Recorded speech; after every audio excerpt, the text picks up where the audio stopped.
কোন କାର୍ଯ୍ୟାନୁଷ୍ଠାନ ଅଛି କ'ଣ କହିବେ? ମୋ ନାମ ଶ୍ରୀ ଗଦାଧର ପଣ୍ଡା।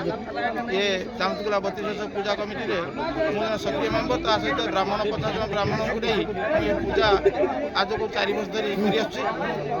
4 ବର୍ଷ ପୂଜା ଭିତରେ ପ୍ରଥମ ସୁପନ୍ଦରେ ଆଜି ଜଳାଭିଷେକ ଥିଲା। ଜଳାଭିଷେକରେ ହଜାର ହଜାର ଲୋକଙ୍କର ଜଳ ଆଣିବାର ଥିଲା। ଜଳ ଆଣିକି ଏଠି ଶିବଙ୍କର ଅଭିଷେକ କରିଛନ୍ତି। ଆମର ପୂଜା ବର୍ତ୍ତମାନ ଆରମ୍ଭ ହୋଇସାରିଛି। ସବୁଦିନ ସକାଳ ଧୂପ 45 ଜଣ ବ୍ରାହ୍ମଣ ଧୂପଦାନ କରନ୍ତି। ଆଉ 5 ଜଣ ତାକୁ ବେଦ ପାଠ କରିବା ପାଇଁ ରୁହନ୍ତି।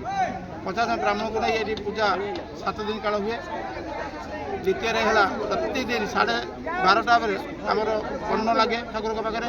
ସେ ଅନ୍ନକୁ ସମସ୍ତେ ଏଠୁ ପ୍ରାୟ 1000-2000 ସକାଳକୁ ପ୍ରଥମ ଦିନ 2000-3000 ପାଖରୁ 7 ଦିନ ପର୍ଯ୍ୟନ୍ତ 5000 ପର୍ଯ୍ୟନ୍ତ ଲୋକ ଯାଆନ୍ତି। ତାପରେ ପ୍ରତିଦିନ ସନ୍ଧ୍ୟାରେ ସନ୍ଧ୍ୟା ଆରତୀ ଇସ୍କନ ଭକ୍ତଙ୍କ ଦ୍ୱାରା ଏଠି ଅନୁଷ୍ଠିତ ହୁଏ। ବହୁ ଲୋକଙ୍କ ସମାଗମ ହୁଏ। ଆଉ ଏଠି ଆମର 56 ମାଦଳ 9 ତାରିଖରୁ ଆରମ୍ଭ ହେବ 12 ତାରିଖ ପର୍ଯ୍ୟନ୍ତ। ସେଥିରେ ଯେତେ ଲୋକ ଆସନ୍ତି ସନ୍ଧ୍ୟାରେ ଠାକୁରଙ୍କୁ ଦର୍ଶନ କରିବା ପାଇଁ ସେମାନଙ୍କୁ ଆମେ ଏଠି ଅନ୍ନ ଦେଇଥାଉ। ସେମାନେ ସମସ୍ତେ ପ୍ରଶାସନ କରି ଘରକୁ ଯାଆନ୍ତି। ବିଶେଷ ଏଠି ମୁଖ୍ୟ ଆକର୍ଷଣ ହେଉଛି ଏକା ବେଳେ 224 ଖଣ୍ଡ ଫୁଲ, ତା ସହିତ ତାଙ୍କର ଗାୟକ ବାୟକ ସମସ୍ତେ ମିଶି 350 ଜଣ ପାଖାପାଖି ଲୋକଙ୍କର ଦ୍ୱାରା ସନ୍ଧ୍ୟାରେ ମେଳି ହୁଏ। ସେ ମେଳି ସମସ୍ତେ ଦର୍ଶନ କରନ୍ତି। ଏଠି ସବୁଦିନ ଆମର ସାଂସ୍କୃତିକ କାର୍ଯ୍ୟକ୍ରମ ହୁଏ। ଅନ୍ୟାନ୍ୟ କାର୍ଯ୍ୟକ୍ରମ ହୁଏ ନାହିଁ।